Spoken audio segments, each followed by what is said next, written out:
This is Naked Mormonism. I pledge my life, all that I may have. I will strive to the utmost of my ability to be what you would want me to be.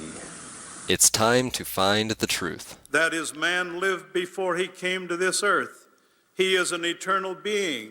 Joseph Smith gave to the world the true understanding of the origin of man, that man comes to earth with a divine and eternal purpose. Let's examine the doctrine. And through it, all who believe and obey the glorious gospel of God, all who are true and faithful and overcome the world, all who suffer for Christ and his word, all of it, all shall become as their Maker and sit with him on his throne and reign with him forever in everlasting glory. And see what it has to offer.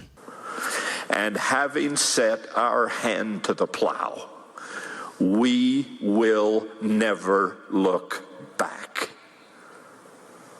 until this work is finished and love of God and neighbor rules the world. In the name of Jesus Christ. What can be gleaned from Mormon teachings? A corollary to the pernicious falsehood that God is dead is the equally pernicious doctrine that there is no devil. Satan himself is the father of both of these lies. To believe them is to surrender to him. And where is the church heading? I have faith that the Constitution will be saved as prophesied by Joseph Smith. But it will not be saved in Washington. It will be saved by enlightened members of this church. The explicit tag is there for a reason, so if you get offended at what's said, it's not for you. But most importantly, may you ponder the truths you've heard. May they help you become even better than you were. Skepticize everything. On today's episode, we're going to discuss how Joseph Smith purportedly translated the golden plates into the Book of Mormon, as well as the people involved in the work and authorship of the book. Last episode ended with Joe getting the plates on September 22nd, 1827, with his new lovely wife, Emma Smith. I want to talk about how the church tells the translation story in their PR-friendly way. In 1820, when Joe was 14 years old, he prayed to the Lord and asked to be shown the truth. I briefly covered this in a previous episode, but it is important to the translation of the plates, so I have to rehash it. Among many things that Jesus said to Joe, one main imperative was Joe's preparation to receive revelation to bring the restored truth back to the earth. However, Joseph was not mature enough in the spirit to receive the plates and begin his journey. Finally, on the night of September 21st, 1823, 17-year-old Joe was praying in the upper room of his parents' log cabin, and the angel Moroni came to visit him. In this visit, he told Joe that he needed to be righteously worthy in order to get the plates. This was dictated by Joe. Quote, "He called me by name and said unto me that he was a messenger sent from the presence of God to me, and that his name was Moroni, and God had a work for me to do, and that my name should be had for good and evil among all nations, kindreds, and tongues, or that it should be both good and evil spoken of among all people." He goes on, quote, "He said there was a book deposited, written upon gold plates, giving an account of the former inhabitants of this continent, and the source from whence they sprang. He also said that the fullness of the everlasting gospel was contained in it, as delivered by the Savior to the ancient inhabitants." End quote. After Joe was visited by the angel, he was instructed on how to acquire the plates. We talked about this earlier, so I won't go into the details, but needless to say, he got a hold of them. Now I'm going to read straight from the LDS.org website to see just how the translation timeframe is reported. Joe received the plates in September 1827, and the following spring in Harmony, Pennsylvania, began translating them in earnest, with Emma and his friend Martin Harris serving as his main scribes. The resulting English transcription, known as the Book of Lehi, and referred to Joseph as written on 116 pages, was subsequently lost or stolen. As a result, Joseph was rebuked by the Lord and lost the ability to translate for a short time. Joe began translating again in 1829, and almost all of the present Book of Mormon text was translated during a 3-month period between April and June of that year. His chief scribe during these months was Oliver Cowdery, a school teacher from Vermont who learned about the Book of Mormon while boarding with Joe's parents in Palmyra. Called by God in a vision, Cowdery traveled to Harmony to meet Joseph and investigate further. Of his experience as scribe, Cowdery wrote, "These were days never to be forgotten. To sit under the sound of a voice dictated by the inspiration of the heaven." Unquote. The manuscript that Joseph dictated to Oliver Cowdery and others is known today as the original manuscript. About 28% of that actually still survives. Unlike most dictated drafts, the original manuscript was considered by Joseph to be, in substance, a final product. Well, it did come straight from the mouth of God, so why wouldn't it be, right? To assist in the publication of the book, Oliver Cowdery made a handwritten copy of the original manuscript. This copy is known today as the printer's manuscript. Because Joseph did not call for punctuation, such as periods, commas, or question marks as he dictated, such marks are not in the original script. The typesetter later inserted punctuation marks when he prepared the text for the printer. With the exception of punctuation, formatting, other elements of typesetting, and minor adjustments required to correct typing and scribal errors, the dictation copy became the text of the first printed edition of the book. So as far as LDS.org is concerned, that is a rough time frame of the translation of the Book of Mormon. So now let's see what LDS.org has to teach us about the method of translation. While this may seem insignificant now, to those listeners who don't know the truth about how Joe translated the plates, we will soon see the difference between the reported method and the truth of the method. This is back to on LDS.org. Joseph and his scribes wrote of 2 instruments used in translating the Book of Mormon. According to witnesses of the translation, when Joe looked into the instruments, the words of Scripture appeared in English. One instrument, called in the Book of Mormon the interpreters, is better known to Latter-day Saints today as the Urim and Thummim. Joe found the interpreters buried in the hill with the plates. Those who saw the interpreters described them as a clear pair of stones bound together with a metal rim. The Book of Mormon referred to this instrument together with its breastplate as a device kept and preserved by the hand of the Lord and handed down from generation to generation for the purpose of interpreting languages. The other instrument, which Joseph discovered in the ground years before he retrieved the gold plates, was a small oval stone, or a seer stone. As a young man during the 1820s, Joseph, like others in his day, used a seer stone to look for objects and buried treasure. It says this right, I'm reading this right from the LDS.org website. It says that, as Joe grew to understand his prophetic calling, he learned that he could use the stone for the higher purpose of translating Scripture. The same stone he was using to look for buried treasure with, he translated the Scriptures with. That says it right on the LDS.org website. There's no disputing that. That is fact. Apparently, for convenience, Joe often translated with the single seer stone rather than the 2 stones bound together to form the interpreters. So why did he even have those? These 2 instruments, the interpreters and the seer stone, were apparently interchangeable and worked in much the same way, such that, in the course of time, Joseph and his associates often used the term Urim and Thummim to refer to a single stone, as well as the interpreters.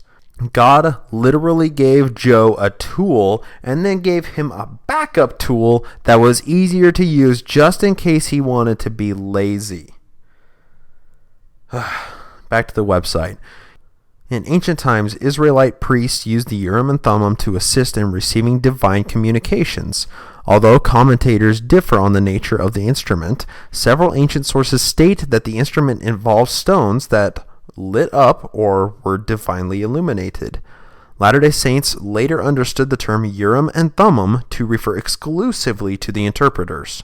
Joseph and others, however, seem to have understood the term more as a descriptive category of instruments for obtaining divine revelations, and less as the name of a specific instrument, like as the Bible refers to. I would speculate that the last line in that paragraph really illustrates the dodging conclusion they came to about Joe saying he had the Urim and Thummim. They have to do this because the real Urim and Thummim are supposedly lost inside the Ark of the Covenant, according to the Bible, and there's literally no physical way that the Urim and Thummim that Joe had were the originals spoken of in the Bible. Now that we have seen how the church teaches us the translation story, let's really dive into what happened. I'm sure that the LDS.org story is completely accurate, but let's see if any details are omitted. I want to start out this episode of Naked History with Martin Harris, or as we'll call him, Not So Smarty Marty. Until 1831, Not So Smarty Marty lived in Palmyra, New York, where he was a prosperous farmer. His neighbors considered him to be an honest and superstitious man. A biographer wrote that his imagination was excitable and fecund. For example, Marty once perceived a sputtering candle to be the work of the devil. An acquaintance said that Harris claimed to have seen Jesus in the shape of a deer and walked and talked with him for 2 or 3 miles. The local Presbyterian minister called him a visionary fanatic.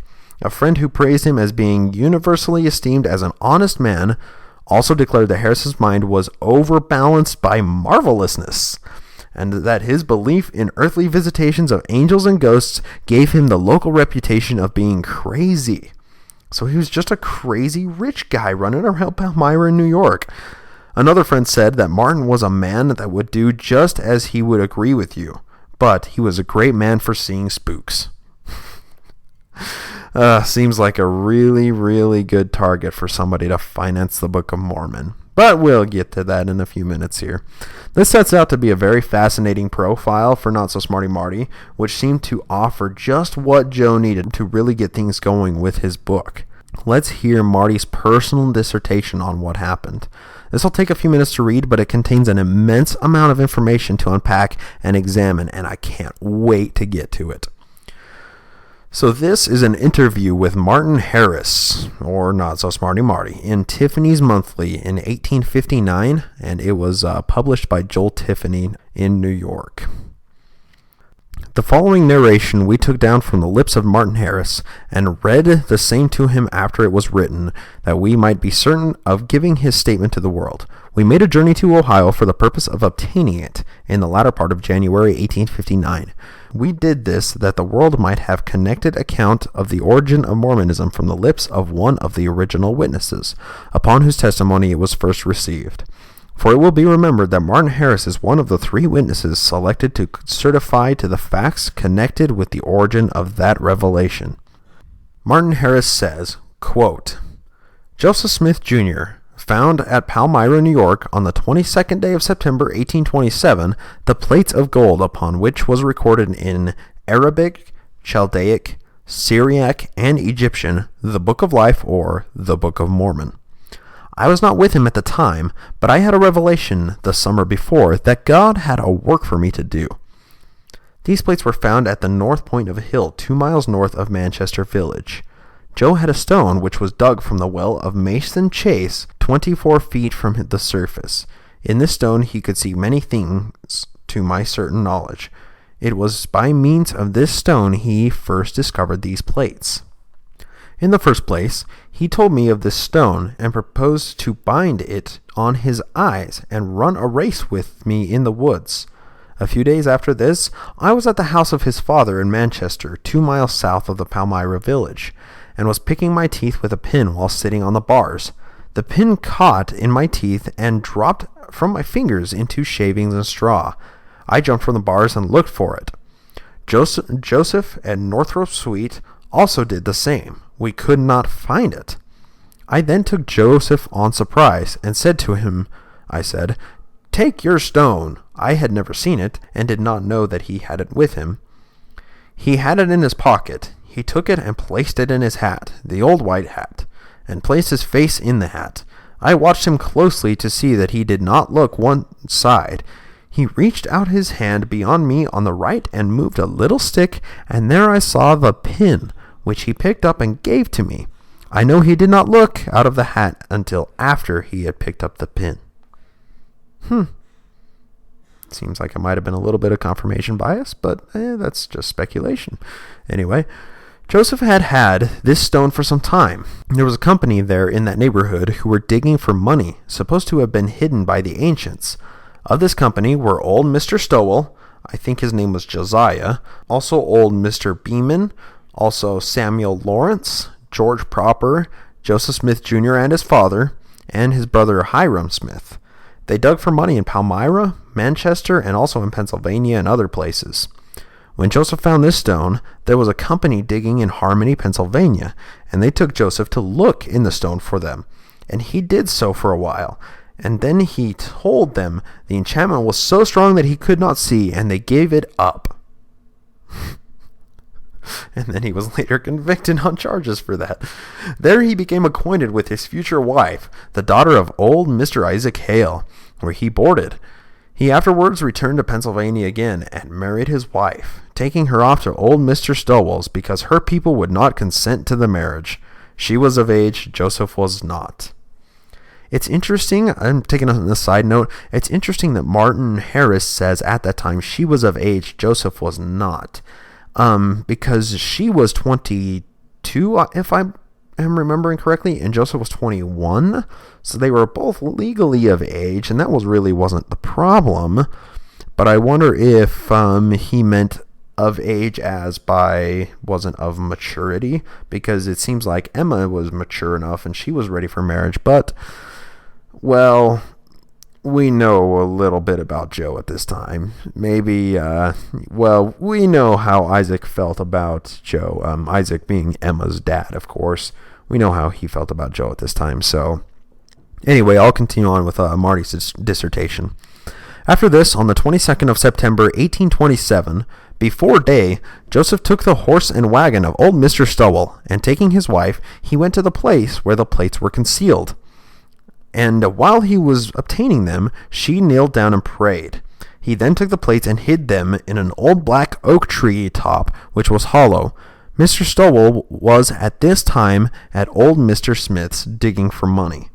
It was reported by these money diggers that they had found boxes, but before they could secure them, they would sink into the earth.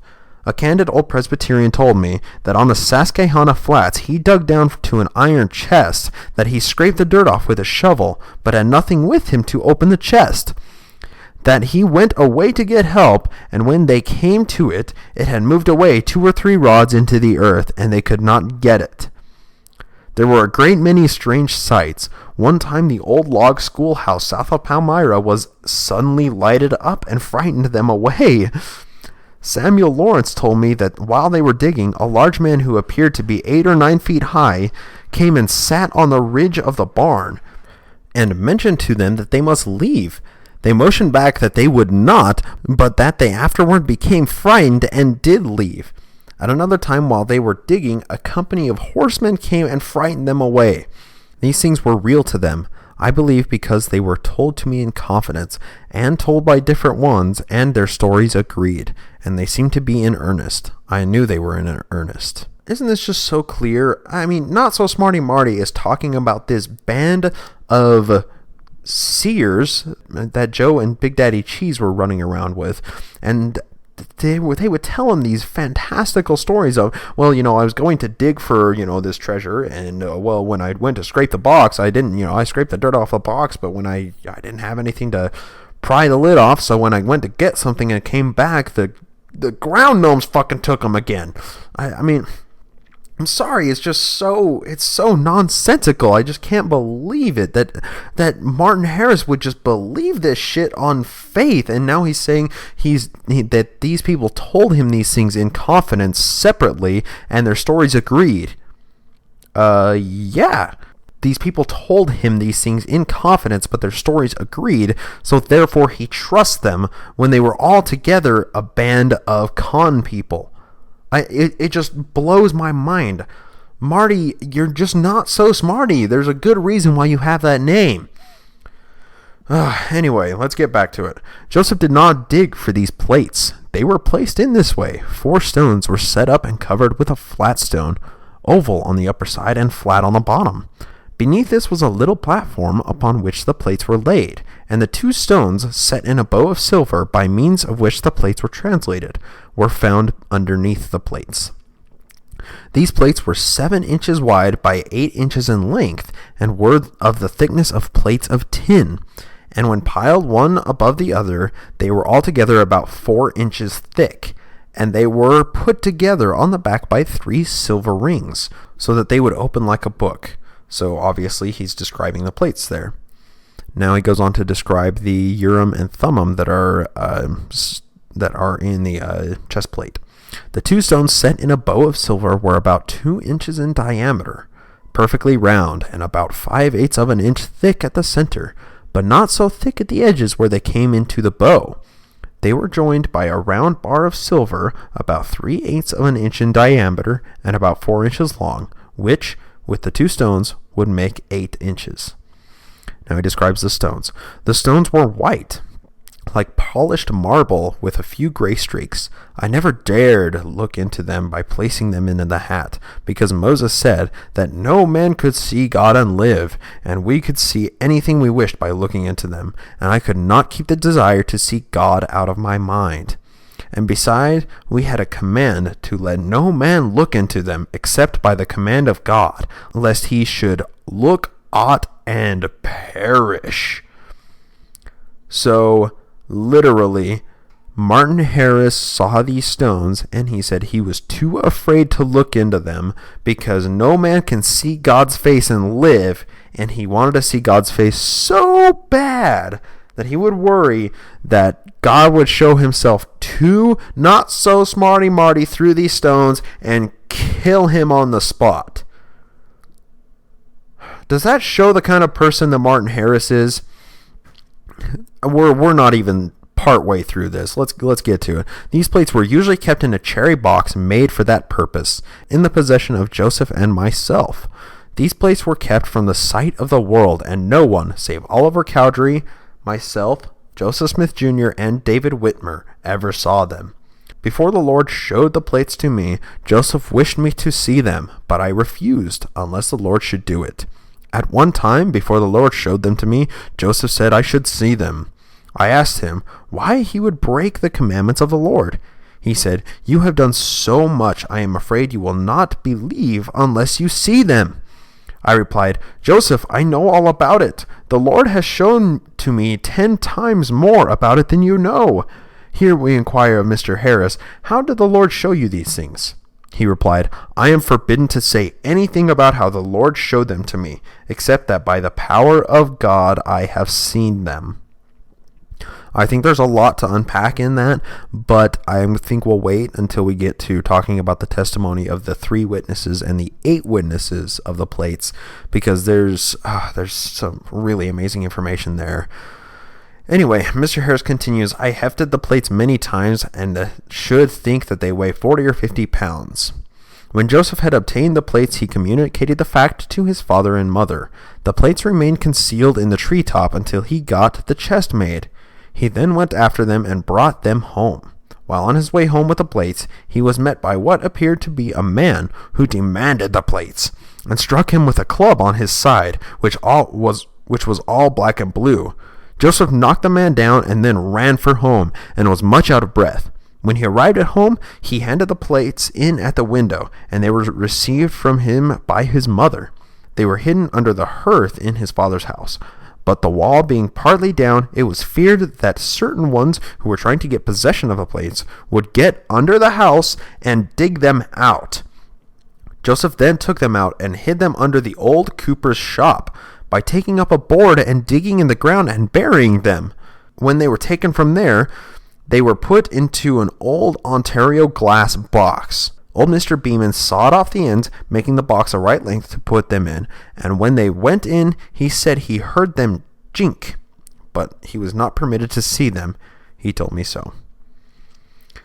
The money diggers claimed that they had as much right to see the plates as Joseph had, as they were in company together. That makes sense. I mean, band of thieves, why not?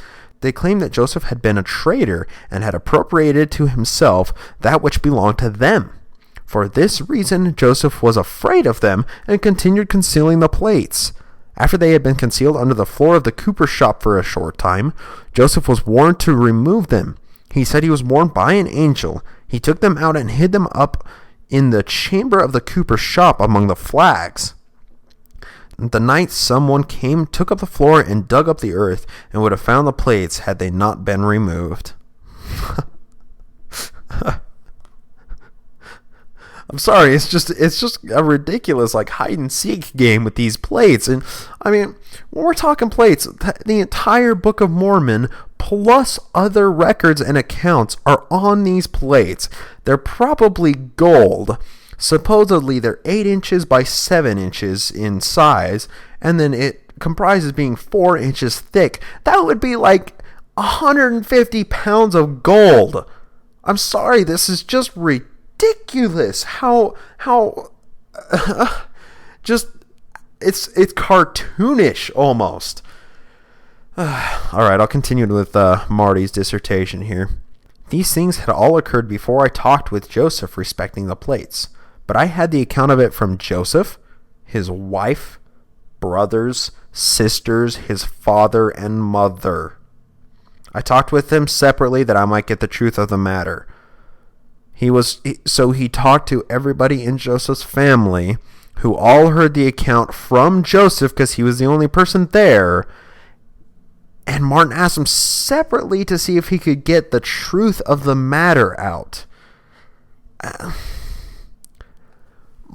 Not so smarty Marty, did you ever like step outside of this box for just 2.5 goddamn seconds to look at the sticky wicket you were stepping into? Or were you just like, no, the Lord picked me for this, I'm just going to jump in and say, fuck it all?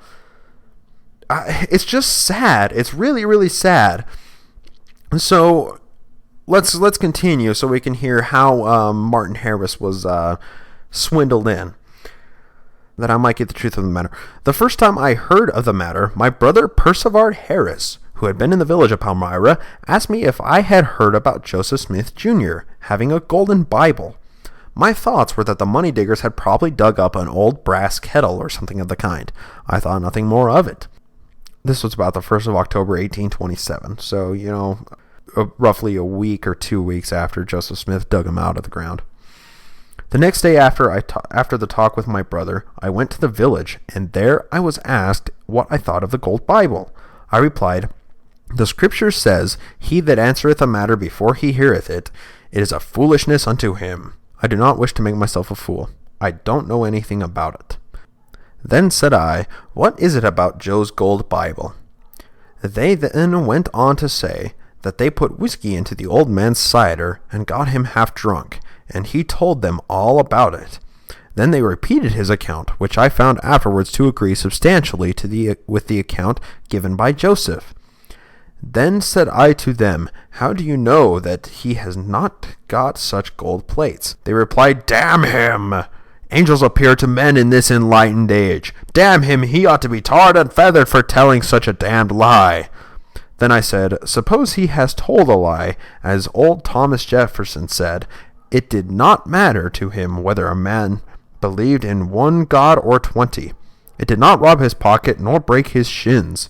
What is it to us if he has told a lie? He has to answer for if he has lied. If you should tar and feather all the liars, you would soon be out of funds to purchase the material." I mean, Not So Smarty Marty sounds like a pretty smart guy when he says something like, "I choose to withhold judgment until I am learned of the matter."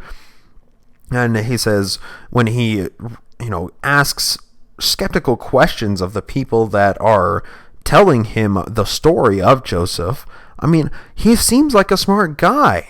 It's just interesting to see how Joseph was able to take Martin Harris and so grandly exploit his weak spiritual nature and his seeking spirit, for his knowledge-seeking spirit and God-seeking spirit, and just completely fuck him over. It's just so frustrating. And when you're wondering what I mean by fuck him over, just wait for it. All right, it gets terrible. All right, it continues. I then thought of the words of Christ, "The kingdom divided against itself cannot stand." I knew they were of the devil's kingdom, and if that is of the devil, his kingdom is divided against itself. I said in my heart, "This is something besides smoke. There is some fire at the bottom of it." I then determined to go and see Joseph as soon as I could find time. A day or so before I was ready to visit Joseph, his mother came over to our house and wished to talk with me. I told her I had not time to spare. She might talk with my wife, and in the evening when I had finished my work, I would talk with her. When she commenced talking with me, she told me respecting his bringing home the plates and many other things, and said that Joseph had sent her over and wished me to come and see him. I told her that I had a time appointed when I would go, and that when the time came, I should then go. But I did not tell her when it was. I sent my boy to harness my horse and take her home. She wished my wife and daughter to go with her, and they went and spent most of the day. When they came home, I questioned them about them. My daughter said they were about as much as she could lift. Okay, so Marty was even smart enough to send his wife and daughter with Joe's mom, Lucy, to come look at the plates, but Joe was one step ahead of not so smarty Marty by sending Lucy over in the first place to prime Marty's pump and tell him all about the scriptures. And then he told Marty's wife and daughter all about the plates and showed them to him. And they come back to Marty and say, "Oh, wow, this is just so amazing. We looked at the plates and hefted them, and they were so cool. And yeah, I mean, Joseph is a really interesting person." So let's just hear it right from Marty.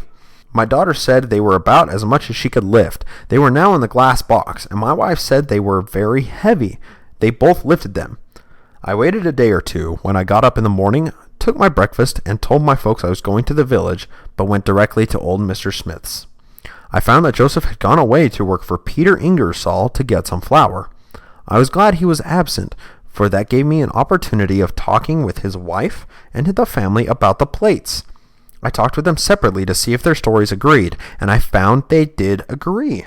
When Joseph came home, I did not wish him to know that I had been talking with them, so I took him by the arm and led him away in the rest, and requested him to tell me the story, which he did as follows. He said, quote, "An angel appeared to him and told him it was God's work." End quote. Here Mr. Harris seemed to wander from the subject. When we requested him to continue and tell what Joseph then said, he replied, Joseph had before this described the manner of his finding the plates. He found them by looking in the stone he found at the well of Mason Chase. This family had likewise told me the same thing. Joseph said the angel told him he must quit the company of the money diggers, that there were wicked men among them. He must have no more to do with them. He must not lie, nor swear, nor steal, implying that he was doing all of those things before. He told him to go and look at the spectacles, and he would show him the man that would assist him.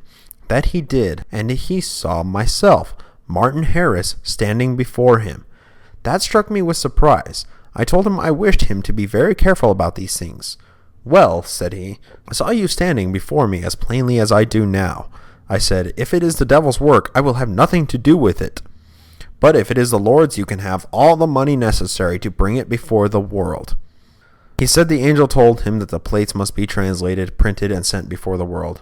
I said, Joseph, you know the doctrine, that cursed is every one that putteth his trust in man, and maketh flesh his arm. And we know that the devil is to have great power in the latter days to deceive, if possible, the very elect. And I don't know that you are one of the elect. Now you must not blame me for not taking your word. If the Lord will show me that this is his work, you can have all the money you want. I'm sorry, that is such a telling paragraph. That says so much about not so smarty Marty. He's a smart guy, but he is completely led by the dictates of his spirituality. And when his spirituality says that something is of the Lord, he will give everything he has up to that thing with complete reckless abandon. It is completely and utterly counterintuitive to survival, to societal and organism-based survival. That is completely stupid stupid. I'm sorry. Martin Harris, you did stupid shit when Joseph came and talked to you about the plates. All right? Marty continues, while at Mr. Smith's, I hefted the plates. I knew from the heft that they were lead or gold. He knew that they were lead or gold, but he didn't know which one for sure, so obviously he didn't see the plates himself. I mean, they were just, he said lead or gold. He didn't know which one. And I knew that Joseph had not credit enough to buy so much lead. I left Mr. Smith's about 11 o'clock and went home. I retired to my bedroom and prayed to God to show me concerning these things, and I covenanted that if it was his work, that he would show me so. I would put forth my best ability to bring it before the world. He then showed me that I was his work, and that it was designed to bring in the fullness of his gospel to the Gentiles, to fulfill his word, that the first shall be last, and the last first. He showed this to me by the still small voice spoken in my soul. Then I was satisfied that it was the Lord's work, and I was under a covenant to bring it forth.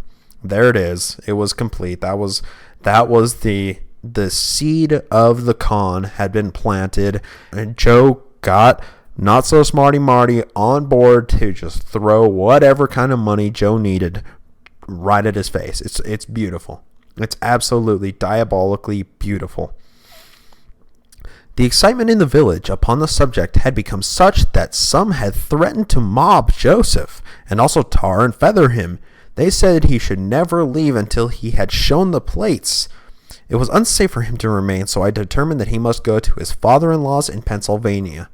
He wrote to his brother-in-law, Alva Hale, requesting him to come for him. I advised Joseph that he must pay all his debts before starting. I paid for them and furnished him money for his journey. I advised him to take time enough to get ready so that he might start a day or two in advance, for he would be mobbed if it was known when he started. We put the box of plates into a barrel about 1/3 full of beans and headed it up. I informed Mr. Hale of the matter and advised them to cut each a good cudgel and put into the wagon with them, which they did. It was understood that they were to start on Monday, but they started on Saturday night and got through safe. This was the last of October 1827. It might have been the 1st of November. It's really easy to read deeper into this statement. It's fascinating to see the almost mob-like nature of the meeting. Joe had everybody playing their own part. He had dictated out each person was going to do each little piece and create this perfect little con pie that Martin Harris was going to have to take a big old chunk and bite out of and just swallow with a big old grain of salt, and then give Joe the prayer test, hoping that God would confirm that Joseph is of God. And upon that confirmation, he lost his life. He lost everything. Do you want to know what I mean by that? Let's get into what happened.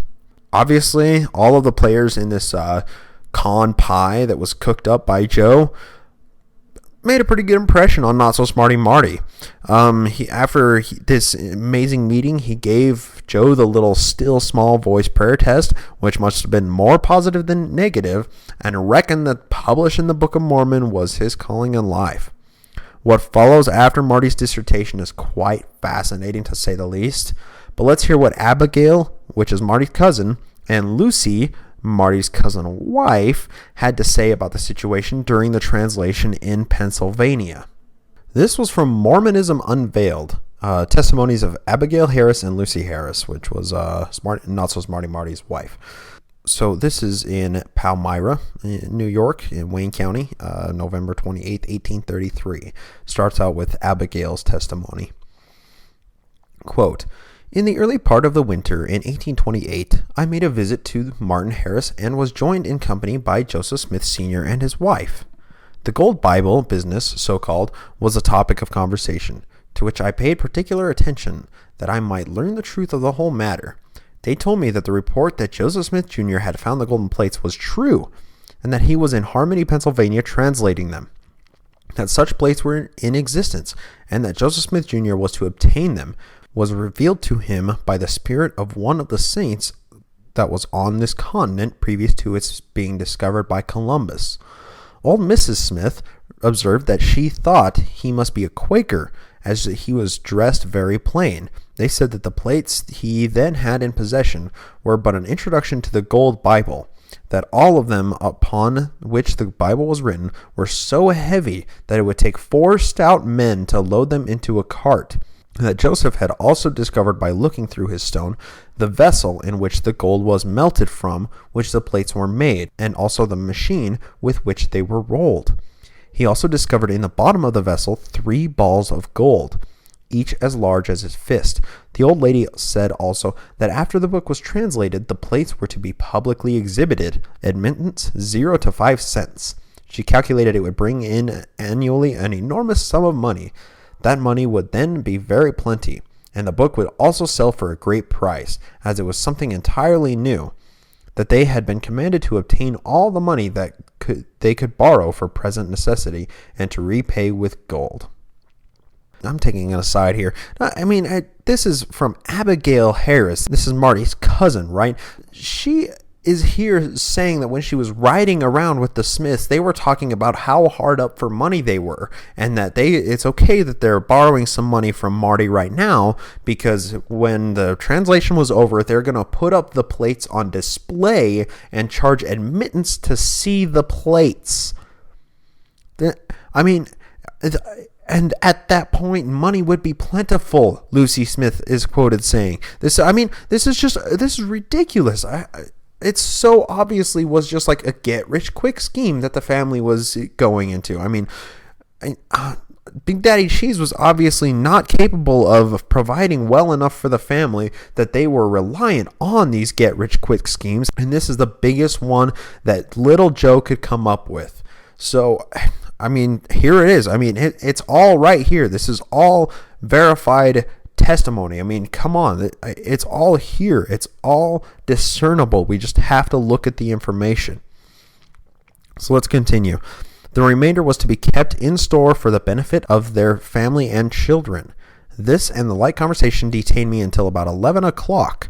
Early the next morning, the mystery of the Spirit, being like myself, one of the order called Friends, was revealed by the following circumstance. The old lady took me into another room, and after closing the door, she said, "Have you $4 or $5 in money that you can lend until our business is brought to a close?" The Spirit had said, "You shall receive 4-fold." I told her that when I gave, I did it not expecting to receive again.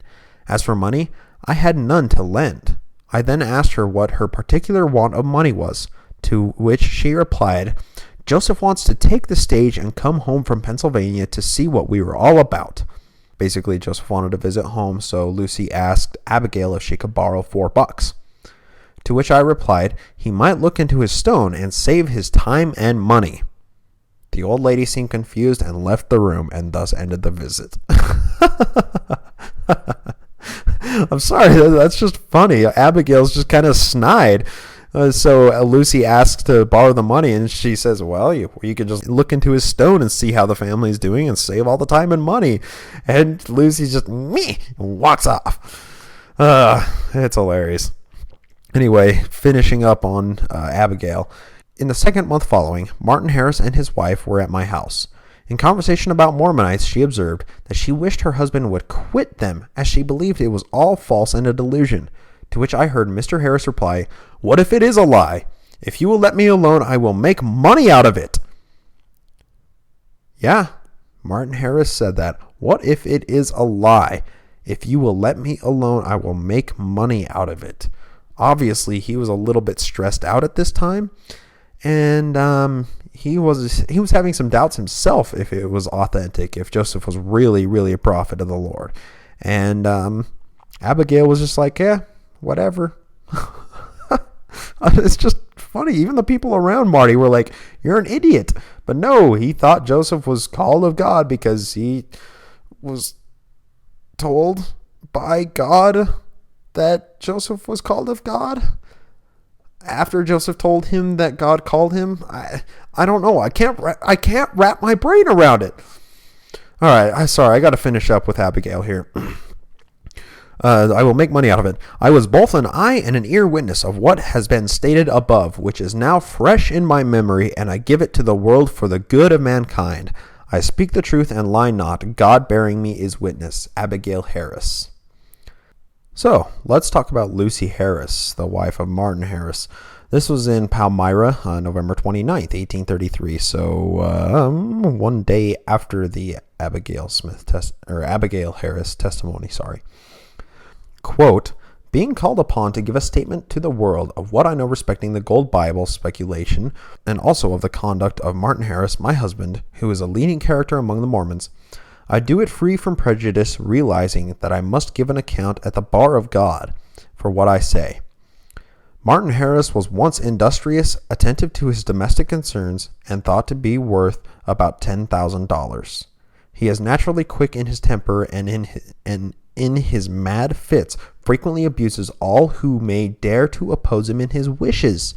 However strange it may seem, I have been a great sufferer by his unreasonable conduct. At different times while I lived with him, he has whipped, kicked, and turned me out of the house.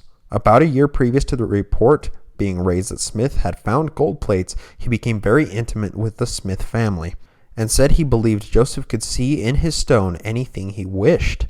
After this, he apparently became very sanguine in his belief and frequently said he would have no one in his house that did not believe in Mormonism. And because I would not give credit to the report he made about the gold plates, he became more abusive towards me. In one of his fits of rage, he struck me with the butt end of a whip, which I think had been used for driving oxen, and was about the size of my thumb, and 3 or 4 feet long. He beat me on the head 3 or 4 times, and the next day turned me out of doors twice, and beat me in a shameful manner. The next day I went to the town of Marion, and while there my flesh was black and blue in many places. His main complaint against me was that I was always trying to hinder his making money. When he found out that I was going to Mr. Putnam's in Marion, he said he was going too, that they had sent for him to pay them a visit. On arriving at Mr. Putnam's, I asked them if he had sent for Mr. Harris. They replied they knew nothing about it. He, however, came in the evening. Mrs. Putnam told him never to strike or abuse me any more. He then denied ever striking me. She was, however, convinced that he lied, as the marks of beating me were plain to be seen and remained more than 2 weeks. Martin Harris beat his wife so hard with a fucking bullwhip that she had bruises for more than 2 weeks. She continues, whether the Mormon religion be true or false, I leave the world to judge, for its effects upon Martin Harris have been to make him more cross, turbulent, and abusive to me. His whole object was to make money by it. I will have one circumstance in proof of it. One day while at Peter Harris's house, I told him, Marty, that he had better leave the company of the Smiths, as their religion was false, to which he replied, if you would let me alone, I could make money by it. This seems to comply with Abigail's testimony as well. That is 2 people saying that Martin said the same thing. And it's a damning piece of statement against the Book of Mormon by Martin Harris. And it's verified by 2 people. Lucy continues, it is in vain for the Mormons to deny these facts, for they are all well known to most of his former neighbors. The man now has become rather an object of pity. He has spent most of his property and lost the confidence of his former friends. If he had labored as hard on his farm as he had to make Mormons, he might now be one of the wealthiest farmers in the country. He now spends his time in traveling through the country spreading the delusion of Mormonism and has no regard whatever for his family. Lucy continues, with regard to Mr. Harris being intimate with Mrs. Haggard, as has been reported, it is but justice to myself to state what facts have come within my own observation, to show whether I had any grounds for jealousy or not. Mr. Harris was very intimate with his family for some time previous to their going to Ohio. They lived in a house which he had built for their accommodation, and here he spent the most of his leisure hours, and made her presents of articles from the store and house. He carried these presents in a private manner, and frequently, when he went there, he would pretend to be going to some of the neighbors on an errand, or be going into the fields. After getting out of sight of the house, he would steer a straight course for Haggard's house, especially if Mr. Haggard was from home. At times when Mr. Haggard was from home, he would go there in the manner above described and stay till 12 or 1 o'clock at night, and sometimes until daylight. That sounds kind of like Martin Harris was having an affair with this Mrs. Haggard. Let's see if we can prove that later on. Lucy continues, quote, "If his intentions were evil, the Lord will judge him accordingly. But if good, he did not mean to let his left hand know what the right hand did. The above statement or facts I affirm to be true. Lucy Harris." Martin, how do you know he isn't just making stuff up and pretending he's translating off golden plates? Lucy Harris, smart, smart, smart, smart, smart, smart, smart, smart. Why would he make it up? Martin Harris, dum-da-dum. A little side note, that last part of her statement was in regards to an affair that Not-So-Smarty Marty was having at that time. The Haggards lived 3 houses away from the Harrises, so Lucy could see when Marty would, quote, steer a straight course for the Haggards' house, unquote. I don't include this to express an ad hominem attack on Not-So-Smarty Marty, but rather to help show what kind of guy he really was, both professionally and at home. So, I know that was a lot of information to take in about this Martin Harris character, but I think I'm going to cut it off there because there's still quite a bit more to talk about. So I honestly hope this episode wasn't too dry, being so heavily focused on one person, but without Not-So-Smarty Marty, the Book of Mormon never would have been published. And we want all the facts and puzzle pieces to fit together in their proper shape and place. So next week, we're going to finish up talking about Martin Harris, or Not-So-Smarty Marty, and after that, we'll move on to Oliver Cowdery, who was kind of the number 2 guy to Joseph Smith in the foundation of the church. That's all up on the next episode on the Naked Mormonism podcast.